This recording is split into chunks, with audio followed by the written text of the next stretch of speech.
좌우로 인사 나눌 때 오늘은 이렇게 하면 인사하겠습니다. 우리 믿음의 복을 받읍시다. 이렇게 하면 인사하겠습니다. 믿음의 복을 받읍시다.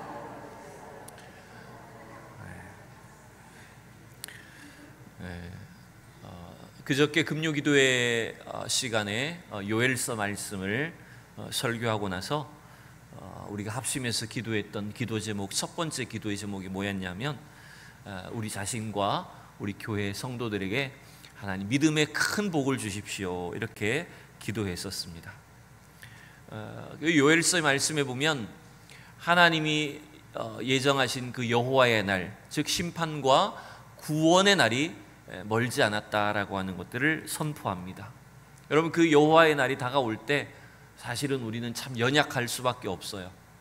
우리 믿는 자들도 여러 가지 두려움과 또 절망에 빠질 때가 있습니다. 여러분, 그러나 그때 우리가 이 세상을 이길 수 있는 것이 뭐냐면 하나님의 약속을 믿는 믿음으로 승리할 수가 있는 것입니다. 여러분, 우리의 신앙과 우리의 믿음은 환경이 좋고 또 우리의 형편이 좋을 때는 크게 드러나지 않습니다. 근데 여러분, 우리의 믿음은 언제 드러나냐면 우리에게 환난이 다가올 때, 고난과 어려움이 찾아올 때, 그때 우리의 믿음이 드러나게 된다는 것입니다. 여러분, 가만히 생각해 보십시오. 우리의 삶에는 끊임없이 여러 가지 어려운 문제, 고난이 다가옵니다. 우리의 마음을 힘들게 하고 두렵게 하는 문제들이 끊임없이 찾아옵니다. 그때 여러분, 우리에게 있는 것이 뭐냐면 바로 믿음입니다. 하나님 우리에게 주신 이 믿음을 통해서 그 고난과 어려움을 이기게 하시는 거예요. 근데 여러분, 반대로 생각해 보세요. 우리에게 조금만 고난이 오면, 조금만 어려움이 왔을 때 여러분, 금세 우리가 또한 믿음을 잃어버리기가 쉬운 사람들이란 것도 알 수가 있는 거예요. 그만큼 우리는 어쩌면 믿음을 자신하기가 힘들다는 겁니다. 지나온 몇 년간 전 세계적으로 여러분, 코로나 팬데믹 때문에 전 세계가 많은 어려움을 겪었습니다. 특별히 그 가운데서도 물론 경제적인 위기, 어떤 건강이나 또 위생적인 환경적인 어려움이 우리에게 다가왔지만 교회적으로 보면, 신앙적으로 보면 여러분, 우리의 믿음의 큰 위기를 경험했다고도 할 수 있는 거예요. 많은 사람들이 평안할 때는 믿음이 좋은 척하고 살았지만, 믿음이 있는 것처럼 보였지만, 여러분, 코로나라고 하는 위기가 다가오니까 어떻게 됐습니까? 우리의 믿음이 참 연약하구나라고 하는 것도 알게 된 거예요. 여러분, 그래서 오늘 우리는 예수 그리스도의 제자의 삶에 우리에게 가장 필요한 것 중에 하나, 오늘 이 세상을 이길 수 있는 담대한 믿음을 가지는 우리 성도들이 다 될 수 있기를 진심으로 축원합니다. 이 땅에 오신 예수님은 제자들에게 믿음을 심어주시기 위해서 오셨습니다. 그래서 예수님이 하신 모든 말씀과 그분이 행하신 모든 행적들은 전부 다 우리가 믿음을 갖도록 하기 위한 것이었어요.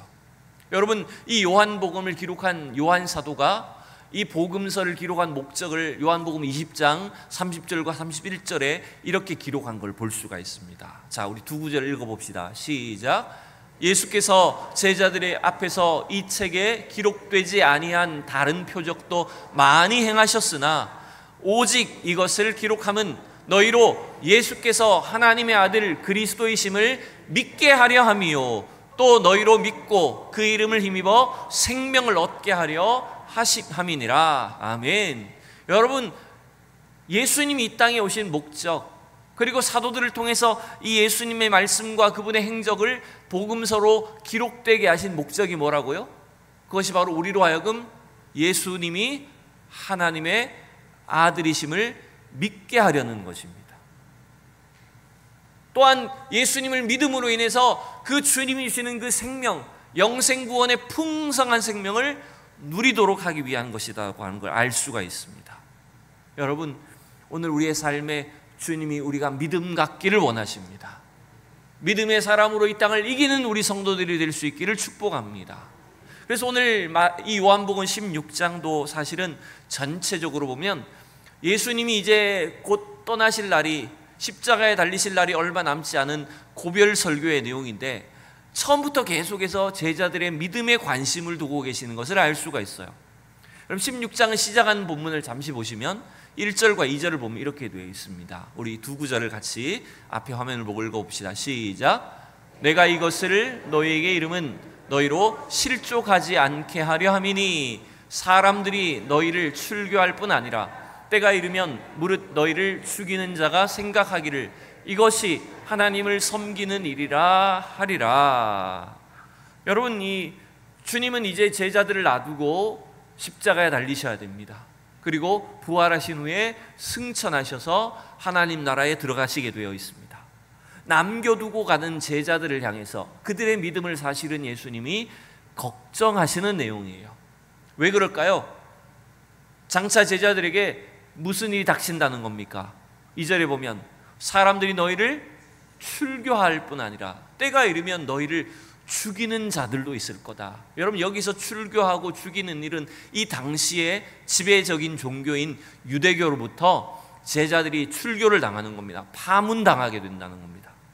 이방인과 같이 취급받고 더 나아가서는 제자들을 핍박 가운데 죽이게 될 거라는 거예요. 순교자들이 나타나게 될 거라고 하는 걸 말씀하고 있는 겁니다. 여러분, 그러한 고난이 다가오고 환난이 다가올 때 과연 제자들 속에 지금 얼마만큼 믿음이 있는가? 그게 예수님의 관심사예요. 그런데 여러분 오늘 2절을 보면 조금 반대로 생각해 보세요. 독특한 믿음의 사람들도 있는 것 볼 수 있습니다. 약간 이상한 믿음의 사람들이 있어요.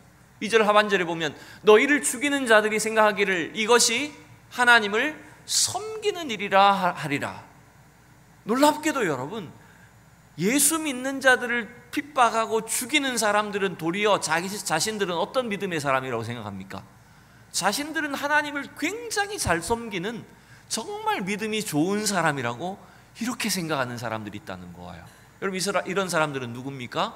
실제로 예수님을 못 박아 죽였던 사람들, 사도들을 핍박하고 또 그들을 순교의 자리에 이르게 했던 그 유대인들을 말하는 거예요. 여러분, 놀랍게도 이 사람들은요, 자기들의 입장에서는 굉장히 믿음이 좋은 사람이었어요. 하나님을 잘 섬긴다고 생각했습니다. 실제로 그래서 예수님을 만나기 전에 바울도 어떠했습니까? 누구보다도 하나님을 잘 섬긴다는 그 열심을 가지고 예수 믿는 자들을 핍박하고 교회를 핍박하고 예수 믿는 자들을 잡아 죽이지 않았습니까? 여러분, 우리는 여기서 지금 잘못된 믿음도 이렇게 클 수가 있구나. 여러분, 단지 믿음이 크다는 게 중요한 게 아닙니다. 바른 믿음이 되는 것이 중요합니다. 왜 그러냐면 잘못된 믿음도 이와 같이 클 수 있다는 걸 알 수가 있는 것입니다. 그래서 저는 오늘 이 말씀을 시작하면서 먼저 우리가 살펴봐야 될 것들이 있어요. 그것은 잘못된 믿음들이 이런 것들이 있다는 거예요. 우리의 믿음은 이런 신앙이 되어서는 안 된다는 겁니다. 자, 몇 가지를 제가 한번 정리를 해봤어요. 첫 번째, 여러분, 이 잘못된 믿음은 이런 겁니다. 믿음을 자기 확신으로 생각하는 겁니다. 자신의 신념을 믿음이라고 가지는 것입니다. 여러분, 얼핏 보면 신념이 강한 사람, 확신이 강한 사람을 우리는 믿음이 좋은 사람이라고 생각하기가 쉽습니다. 여러분, 그러나 그렇지 않습니다. 자기 확신과 신념은 하나님이 원하시는 믿음과는 다른 것입니다. 여러분, 확신을 가지지 말라는 말이 아니에요. 신념이 필요 없다는 것이 아닙니다. 하나님이 원하시는 믿음은 뭔가 자기 확신이 넘치고 신념이 가득한 사람이 되는 것을 말하는 것이 아닙니다. 여러분, 가만히 생각해 보세요. 우리가 지난주에 봤던 마태복음 16장 본문에서 예수님께 참 탁월한 믿음의 고백을 해서 칭찬받았던 베드로가 조금 있다가 예수님이 내가 이제 잠시 후면 사람들에게 붙잡혀서 고난당하고 십자가에 못 박혀 죽어야 될 것을 말씀하셨을 때 사도 베드로가, 바울이 아니라 베드로가 얼마나 확신 있게 예수님께 대답했습니까? 얼마나 확신이 넘쳤습니까? 예수님께 뭐라고 말했습니까? 주여, 절대로 그런 일 없을 것입니다. 예수님을 꾸짖어가면서 무슨 소리를 하십니까? 제가 있는데 무슨 그런 일이 일어납니까? 여러분, 표면적으로 보면 베드로의 믿음이 좋아 보입니까? 나빠 보입니까? 굉장히 좋아 보이지 않습니까? 확신이 넘치잖아요. 근데 그렇게 탁월한 확신을 가졌던 베드로에게 예수님께서 뭐라고 도리어 꾸짖으셨습니까? 사탄아, 내 뒤로 물러가라고 했어요. 베드로가 사탄이라는 것이 아니에요. 베드로가 개인적인 인간적으로 가지고 있었던 그 확신, 신념은 하나님이 원하시는 신앙은 아니었다는 겁니다. 그것은 도리어 하나님의 구원의 사역을 타협하게 하고 방해하는 사탄의 유혹이 된다는 거예요. 여러분 잘 생각하셔야 돼요. 우리가 가져야 되는 믿음은 어떤 자기 확신이나 신념이 아닙니다. 한때 유행했던 긍정의 힘이 여러분 믿음이 아닙니다. 무조건 잘 될 거라는 긍정의 힘은 여러분 그건 자기 확신을 가지는 거예요. 자기 체면에 가까운 겁니다. 그러나 하나님이 원하시는 믿음은 여러분 오히려 주님의 십자가를 바라보며 우리도 그 십자가의 길을 기꺼이 나아가는 것이 되는 것입니다. 그래서 때때로 고난이 다가오고 환난이 다가오지만 기꺼이 그 일을 감수하는 거예요. 여러분 그래서 가만히 기독교 역사를 봐도 그렇습니다. 스스로 좋은 믿음을 가졌다고 생각했던 이 유럽의 기독교인들은 흑인들을 노예로 팔아 넘기고 마음대로 죽였습니다. 근데 자기들은 믿음 좋은 사람이라고 생각했어요. 자기는 탁월한 믿음의 사람이라고 생각했던 히틀러는 수백만 명의 유태인들을 학살했습니다. 여러분 지금도 이러한 일들이 얼마든지 일어나고 있지 않습니까? 지금도 자기들의 믿음이 탁월하고 하나님을 잘 섬긴다고 생각하는 사람들은 서슴없이 전쟁을 일으키고 남을 죽이고 학살합니다. 여러분 그게 과연 하나님이 보시기에 좋은 믿음일까요? 여러분 그건 자기 신념입니다. 그냥 자기 확신입니다. 예수 그리스도를 통해 얻는 믿음과는 다른 것이라는 걸 기억하셔야 해요. 두 번째, 우리가 조심해야 될 잘못된 믿음 두 번째는 이런 거예요. 믿음을 내 능력이 나타나는 것이라고 생각하는 것입니다. 믿음은 내 능력을 믿는 게 아닙니다. 여러분 우리가 가끔 이런 생각 해볼 때 있지 않습니까? 우리가 좋은 믿음을 가졌다면, 우리에게 믿음이 있다면 뭔가 좀 기적이 나타났으면 좋겠다는 거예요. 외람된 말씀이지만 어떤 큰 병에 걸렸다고 생각해 봅시다. 고치기 힘든 그런 어려운 질병에 걸렸다고 생각했을 때, 가만히 생각했을 때 참 가끔 보면 TV에 나와서 간증하시는 분들을 보면 믿음이 너무 좋아서 하나님께 기도했더니 병도 막 고침받고 암도 치유가 되고 그런 기적이 일어나는데, 나는 기도해도 병이 안 나, 감기도 잘 안 떨어져. 그럼 우리의 믿음은 어떤 믿음입니까? 우리의 믿음은 약한 믿음입니까? 우리는 믿음이 없는 사람입니까? 믿음을 자꾸 어떤 드러나는 기적과 능력에 초점을 맞추는 것입니다. 여러분 이걸 잘 생각하십시오. 믿음은 내 능력이 나타나는 것을 믿는 게 아닙니다. 믿음은 능력의 하나님을 믿는 것입니다. 여러분 믿음은 고난 속에서도 나와 함께 하시는 하나님, 어려움이 있지만 나를 지켜주시는 하나님의 능력을 믿는 것입니다. 여러분 그래서 믿음은 여러분 질병이 없고 고난이 없는 게 아니에요. 그 속에서도 나를 지켜주시고 동행하시는 하나님을 믿는 걸 말하는 것입니다.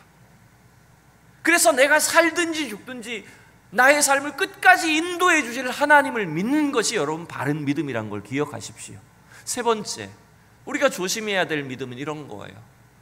여러분 믿음을 시험이 없는 것이라고 생각하는 겁니다. 계속 비슷한 것들이에요. 믿음을 마치 어떤 시험이나 환난이, 질병도 안 걸리고 만사형통하는 것이 믿음이 좋은 것이라고 생각하는 것입니다. 여러분 그건 착각입니다. 믿음은 시험이 없는 게 아닙니다. 믿음은 시험 속에서도 하나님이 주시는 힘과 능력으로 인내하는 것입니다. 여러분 그래서 야고보는 우리에게 이렇게 귀한 말씀을 주셨어요. 야고보 1장 2절과 3절을 우리 읽어봅시다. 시작. 형제들아 너희가 여러 가지 시험을 당하거든 온전히 기쁘게 여기라. 이는 너희 믿음의 시련이 인내를 만들어내는 줄 너희가 알미라. 여러분 믿음은 시험이 없는 것입니까?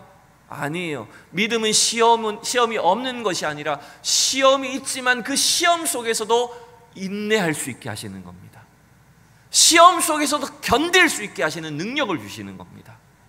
시험 속에서도 우리가 평안할 수 있게 하시는 것이 주님이 주시는 믿음인 것입니다. 여러분 오늘 본문을 통해서 예수님은 제자들이 가졌던 믿음이 어떤 것인가를 꿰뚫어 보고 계세요. 그래서 여러분 사실은 결론적으로 말씀드리면 이 당시에 제자들이 가지고 있었던 믿음은 주님이 보시기에는 참 부족한 수준이었어요. 연약한 수준이었어요.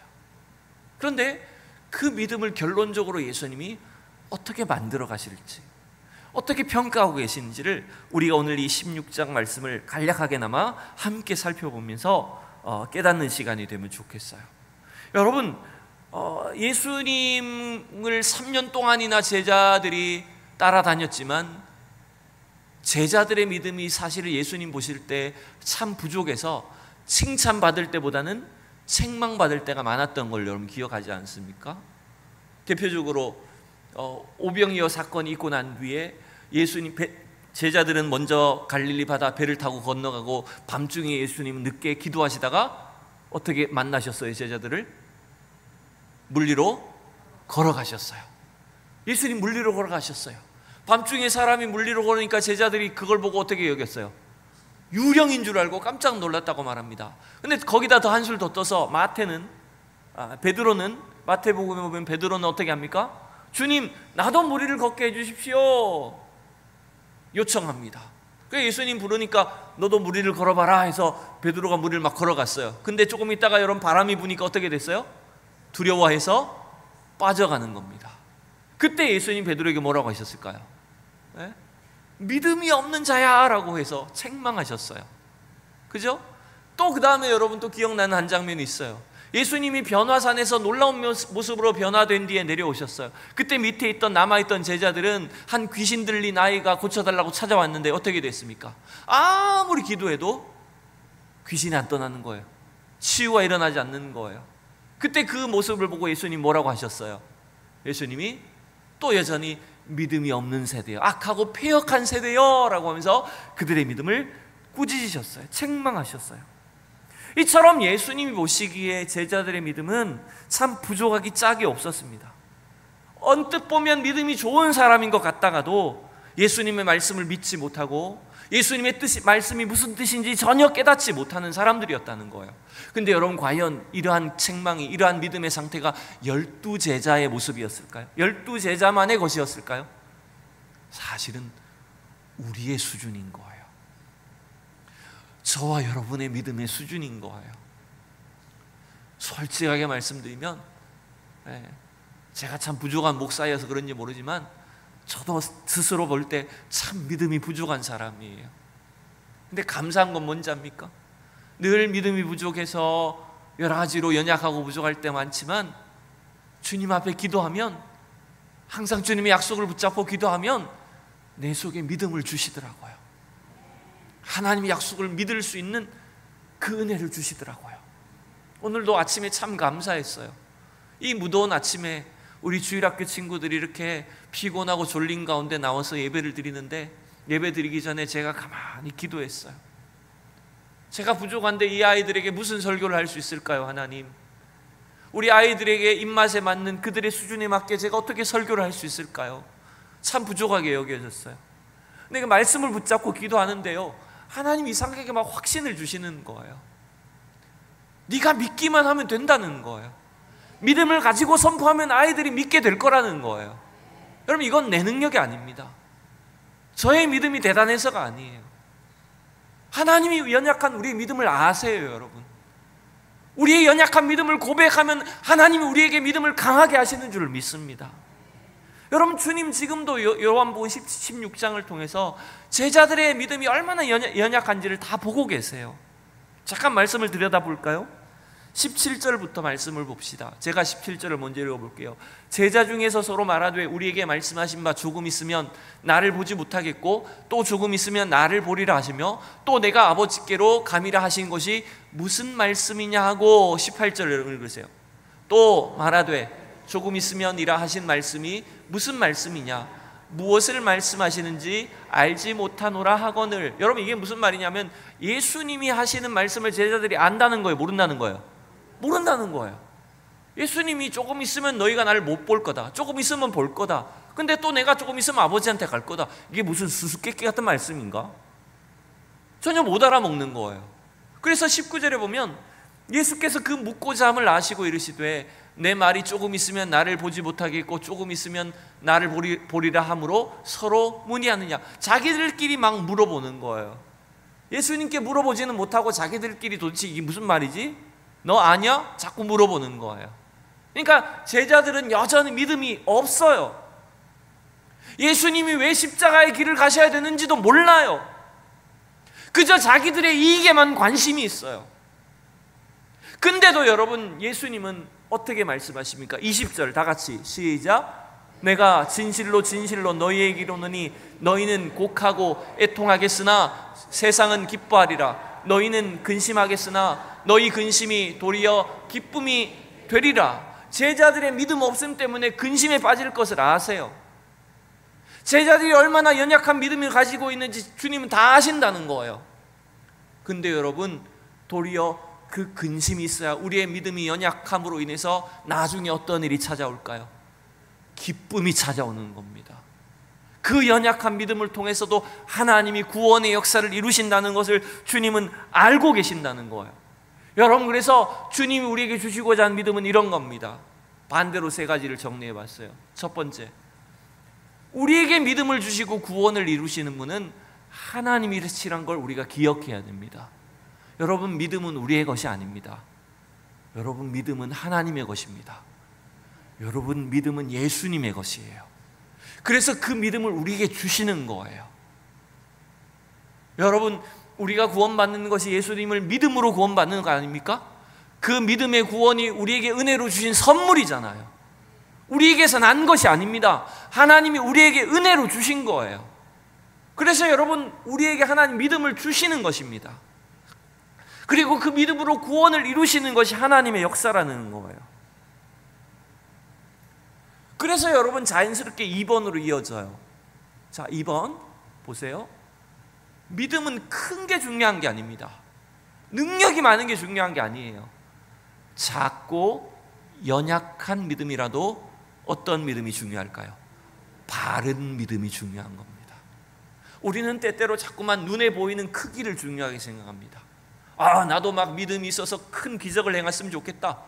서영교회 목사님 막 기도하면 막 사람들이 막 뒤집어지고 쓰러지는 이런 능력이 있으면 좋겠다. 이게 믿음인 걸로 생각합니다. 여러분, 믿음은 크기가 아닙니다. 믿음은 사람들에게 보여주는 거 아닙니다. 믿음은 연약한 믿음이라고 할지라도 바른 믿음이 되는 것이 중요합니다. 자, 그걸 어떻게 알 수 있을까요? 오늘 25절 이하의 본문을 이제 드디어 보시죠. 자, 25절부터 27절을 읽어보겠습니다. 시작. 이것을 비유로 너희에게 일렀거니와 때가 이르면 다시는 비유로 너희에게 이르지 않고 아버지에 대한 것을 밝히 이르리라. 26절. 그날에 너희가 내 이름으로 구할 것이요 내가 너희를 위하여 아버지께 구하겠다 하는 말이 아니니 이는 너희가 나를 사랑하고 또 내가 하나님께로부터 온 줄을 믿었으므로 아버지께서 친히 너희를 사랑하심이라. 아멘. 여러분, 분명히 지금까지 제자들의 믿음은 주님 보실 때, 주님 보시는 수준에서 봤을 때 온전한 믿음입니까? 수준 미달입니까? 수준 미달이에요. 도대체 예수님 말씀이 뭔지를 몰라. 믿음이 있는 것 같다가도 금세 사그라지는 것 같이 보여요. 믿음이 없는 세상 사람들하고 비슷해 보여요. 근데 놀랍게도 주님 오늘 27절에서 무슨 약속을 줍니까? 5절 6절 다시 보면 하나님이 내 이름으로 너희가 구하면 너희를 위해서 주신다는 거예요. 내가 너희를 위해서 구해서 주시는 게 아니라 너희가 내 이름을 통해서 하나님께 구하면 다 응답해 주시겠다는 거예요. 왜? 그 일이 왜 일어날까요? 이는 너희가 나를 사랑하고, 그 다음 중요해요, 또 내가 하나님께로부터 온 줄을 어떻게 했다고요? 믿었으므로. 여러분, 제자들의 믿음이 참 연약해요. 형편없어요. 근데 주님이 인정하신 그들의 믿음이 뭡니까? 뭘 믿은 겁니까? 누구를 믿은 겁니까? 예수님이 하나님의 아들이신 걸 믿었다는 거예요. 이게 중요한 겁니다. 예수님이 조금 있다가 왜 고난당하셔야 되고 십자가에 달리셔야 되는지는 몰라요. 아직도 그 정도 수준은 믿으면 안 돼.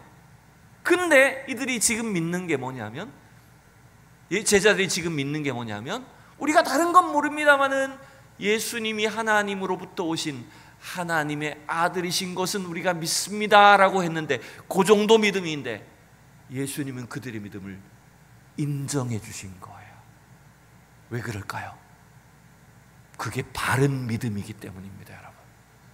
앞서서도 마찬가지 아닙니까? 베드로가 주는 그리스도시여 살아계신 하나님의 아들이십니다라고 하는 그 믿음의 고백을 했어요. 근데 그건 자기의 고백이 아니었어요. 어떻게 보면 성령께서 알게 하신 거였어요. 금세 주님이 원하시는 믿음이 아닌 대답도 했었잖아요. 근데 베드로의 믿음을 주님은 인정해 주시고 칭찬해 주셨어요. 자, 그 다음 구절도 함께 볼까요? 자, 30절과 31절 제가 좀 넘어가 버렸네요. 두 구절 시작. 우리가 지금에야 주께서 모든 것을 아시고 또 사람의 물음을 기다리시지 않는 줄 아나이다. 이로써 하나님께로부터 나오심을 우리가 믿사옵나이다. 여기도 마찬가지죠. 다른 건 몰라요. 우리가 아는 건 하나님께로 나오신 것은, 하나님으로부터 오신 것은 우리가 믿습니다.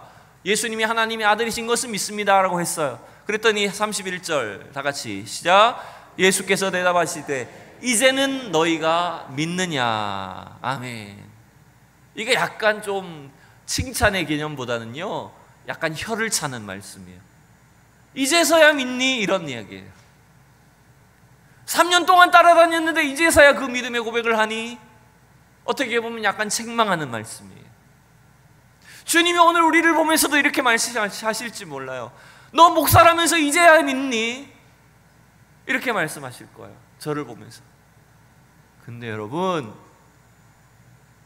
제자들의 믿음이 이렇게 형편이 없어도 주님은 그 믿음을 참 기뻐하시고 인정하세요. 자, 여기서 왜 제가 자꾸 제자들의 믿음의 수준을 평가절하하는지를 생각해 보세요. 왜냐하면 금방 잠시 며칠 후면 제자들이 어떻게 될까요? 이렇게 막 믿음이 있는 것처럼, 말로는 믿음이 있는 것처럼 고백하지만 조금만 핍박이 다가오면, 예수님이 체포당하시면 어떻게 됩니까? 주님을 끝까지 따라다니겠다고 해놓고 제자들이 금세 도망가지 않습니까? 심지어 옷까지 벗고 도망갑니다. 다 흩어져 버립니다. 자기 목에 칼이 오니까 예수님을 3번이나 부인합니다. 그러니까 여러분, 믿음이 있는 사람입니까? 없는 사람입니까? 믿음 없잖아요, 어떻게 보면. 참 연약한 믿음 아닙니까? 그럼에도 불구하고 예수님은 그 제자들이 당신이 하나님의 아들이신 줄은 우리가 믿겠습니다라고 하는 그 믿음의 고백을 인정해 주셨다는 거예요. 여러분, 우리가 바른 믿음을 가지는 게 중요합니다. 여러분, 17장에 보면, 요한복음 17장 8절을 보면, 그래서 이 연약한 믿음에도 불구하고 예수님이 이들의 믿음을 이렇게 인정해 주시는 거예요. 자, 17장 8절 시작. 나는 아버지께서 내게 주신 말씀을 그들에게 주었사오며 그들은 이것을 받고 내가 아버지께로부터 나온 줄을 참으로 아오며 아버지께서 나를 보내신 줄로 믿었사옵나이다. 여러분, 믿음은 예수님이 우리에게 주시는 거예요. 여러분, 주시는 만큼 믿으시기 바랍니다. 말씀을 통해 믿으시기 바랍니다. 제자들이 부족했지만 예수님이 하나님으로부터 왔다는 것을 믿었을 때 예수님은 그들의 믿음을 인정해 주시고 그 믿음이 끝까지 갈 수 있도록 기도해 주셨다는 거예요. 여러분, 이제 세 번째로 넘어갑니다. 여러분, 우리가 가져야 될 믿음은 이거예요. 하나님의 아들 예수님을 우리가 믿을 때, 즉 바른 믿음을 가질 때 우리의 믿음은 어떤 것이 됩니까? 세상을 이기는 믿음이 되는 거예요. 여러분, 32절과 3절을 이제 마지막으로 봅시다. 32절과 33절. 자, 시작. 보라, 너희가 다 각각 제 곳으로 흩어지고 나를 혼자 둘 때가 오나니 벌써 왔도다. 그러나 내가 혼자 있는 것이 아니라 아버지께서 나와 함께 계시느니라. 여러분, 여기도 마찬가지 아닙니까? 예수님은 다 알고 계세요. 이렇게 믿음이 있는 척하면서도 금방 도망갈 것을 다 알고 계세요. 근데 여러분, 즉 이 믿음은 우리의 것이 아니라 누구의 것입니까? 여러분, 이 32절에서 누구의 믿음이 큰 겁니까? 예수님의 믿음이 큰 겁니다. 이들이 나를 다 배반하고 또 도망가겠지만 아버지께서 나와 함께 계심을 내가 믿습니다. 여러분, 우리의 믿음이 큰 게 아니에요. 여러분의 하나님의 믿음이 큰 겁니다. 네. 우리 사람의 믿음이 큰 게 아니에요. 우리를 구원하신 예수님의 믿음이 큰 거예요, 여러분. 그래서 그 믿음을 우리에게 주시는 거예요. 자, 33절 마지막 시작. 이것을 너희에게 이르는 것은 너희로 내 안에서 평안을 누리게 하려 함이라. 세상에서는 너희가 환난을 당하나 담대하라. 내가 세상을 이기었노라. 아멘. 여러분, 세상을 이기는 믿음은 원래 누구 거예요? 예수님의 거예요. 예수님이 이미 세상을 이기셨어요. 그 믿음 때문에 우리가 구원받은 겁니다. 그런데 더 나아가서 요한복음 이렇게 끝나지만 요한 1서로 넘어가 보면 세상을 이기는 믿음을 누구에게 주실까요? 저와 여러분에게 주시는 거예요. 우리의 믿음이 부족해도, 우리의 믿음이 늘 흔들리고 왔다 갔다 할 때가 있지만 예수 그리스도가 하나님의 아들이심을, 그분이 나의 구원자이심을 내가 믿을 때 그 우리의 믿음을 주님은 세상을 이기는 믿음이 되게 하시는 거예요. 요한일서 5장으로 넘어가 볼게요. 자, 4절 5절 시작. 무릇 하나님께로부터 난 자마다 세상을 이기느니라. 세상을 이기는 승리는 이것이니 우리의 믿음이니라. 예수께서 하나님의 아들이심을 믿는 자가 아니면 세상을 이기는 자가 누구냐. 아멘. 여러분, 세상을 이기신 예수님이, 우리가 그 예수님을 믿기만 하면, 부족하지만 예수님을 따라가기만 하면, 우리의 입술로 예수님을 시인하고 고백하기만 하면 우리의 믿음을 통해서 세상을 이기게 하신다는 거예요, 여러분. 여러분, 그래서 오늘 우리 성도들이 부족하지만 예수님의 이름을 붙잡고 예수님의 이름을 부르짖을 때 우리의 환경이 어떠하든지, 우리의 현실이 어떠하든지 우리의 믿음을 통해서 세상을 이기게 하시는 줄로 믿습니다. 여러분, 이 믿음을 확신하셔야 돼요. 이 소망을 가지셔야 돼요. 여러분, 이제 말씀을 맺습니다. 여러분, 믿음은 말로만 하는 게 아닙니다. 믿음은 그저 교회에 나오는 것으로 믿음이 있는 것이 아닙니다. 여러분, 믿음은 이제 여러분의 삶에서 나타내셔야 됩니다. 여러분의 행함으로 여러분 믿음을 드러내시길 바랍니다. 그래서 저는 여러분들에게 이렇게 마지막으로 권면하고 싶습니다. 여러분 믿음을 선포하십시오. 이것은 말로 하라는 게 아닙니다.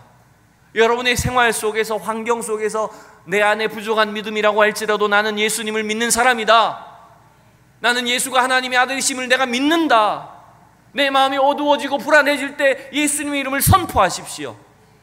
여러분 안에 주신 믿음을 선포하십시오. 그 믿음이 능력을 나타내게 될 줄로 믿습니다. 그 믿음이 환경을 이기게 하실 줄로 믿습니다. 여러분, 그래서 마지막 세 가지로 권면드립니다. 여러분, 날마다 약속의 말씀을 여러분 자꾸 붙잡으십시오. 믿음은 여러분 우리 안에 있는 게 아니에요. 우리 속에서 생겨나는 게 아니에요. 믿음은 하나님의 약속의 말씀을 믿을 때 오는 것입니다. 하나님의 말씀을 붙잡을 때 여러분 우리의 믿음이 자꾸 커지는 거예요. 성경 암송 제가 왜 자꾸 시킬까요? 귀찮게. 왜 자꾸 성경 암송하라고 할까요? 그 말씀을 붙잡으시라는 거예요.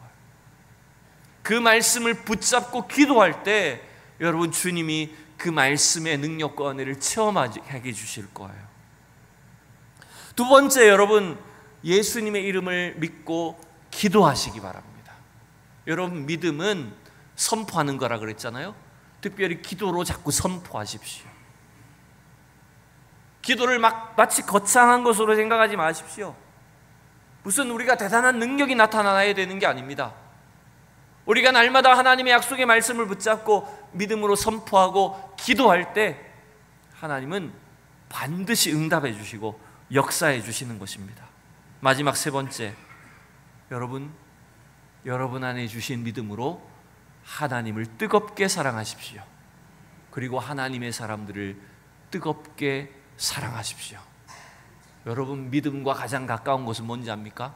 사랑입니다. 하나님을 믿으면 사랑하게 되어 있습니다. 하나님의 믿음이 있으면 서로를 사랑하게 되어 있는 겁니다. 여러분의 믿음이, 우리 안에 주신 작은 믿음이라고 할지라도 그 믿음을 가지고 자꾸 사랑을 나타내십시오. 사랑의 사람이 되십시오. 서로를 용납하십시오. 삶 속에서 여러분 믿음을 드러내셔야 됩니다. 우리의 관계 속에서 믿음의 사람인 것을 나타내셔야 됩니다. 그때 하나님은 우리의 믿음을 사용해 주실 것이고 세상을 이기게 하실 것이고 세상을 변화시켜 주실 줄로 믿습니다. 어젯밤에 올림픽 탁구 경기 봤어요. 그냥 하이라이트로 봤어요. 저는 전지희 선수만 중국에서 온 사람인 줄 알았는데, 귀하 선수인 줄 알았는데, 그 단식으로 나온 선수, 대표 선수 이은혜 선수, 이름이 이은혜인데, 이은혜 선수가 보니까 그분도 중국에서 귀한 분이더라고요. 근데 이 이은혜 선수는 전지희 선수에 비해서 훨씬 덜 알려진 선수예요. 그리고 중국에서도 그렇게 실력이 좋은 선수가 아니었대요. 워낙 저 중국의 시골 마을에, 내몽골 지역의 가난한 가정에서, 중국에 원래 자녀 한 명밖에 못 키웠잖아요, 옛날에. 근데 그 집에 딸만 셋이었던 거예요. 그래서 이 부모가 한국인 선교사를 통해서 얘를 좀 한국에 데려가 달라고, 자기 딸을 버리는 거죠, 어떻게 보면. 얘를 한국에 좀 데려가서 살게 해주라고 해가지고 이 아이가 한국에 와서 한국 사람이 되고, 또 탁구를 배워가지고 탁구 선수가 되어서 우리나라 국가대표가 되어서 동메달까지 딴 겁니다. 그 아이를 전도해서, 여러분 보셨어요? 마지막 경기 끝나고 무릎 꿇고 기도하는 거? 그 이은혜 선수가 예수 믿고 하나님의 자녀가 된 것이 누구 때문이냐면, 바로 옛날 86년 아시아게임 때 현정화 선수하고 같이 복식 나가서 금메달을 땄던 양영자 선교사입니다. 이 양영자 선교사가 저 중국과 몽골과 내몽골 지역에 선교하면서 그렇게 복음을 전해서 구원한 아이가 바로 이 친구였던 거예요. 여러분 안에 있는 믿음을 하나님이 크게 사용하실 것입니다. 우리의 믿음이 비록 작고 연약합니다. 저도 마찬가지고 늘 흔들릴 때가 많습니다. 그러나 겸손히 하나님께 구하십시오. 하나님, 우리에게 더 큰 믿음을 주십시오. 우리의 믿음을 하나님이 사용하여 주시고, 이 믿음의 놀라운 역사가 나타나서 이 세상을 이기게 하시고, 이 세상을 변화시키게 하여 주시옵소서. 이러한 믿음의 사람들, 믿음의 성도들이 다 될 수 있기를 진심으로 축원합니다. 기도하겠습니다. 존귀하신 하나님,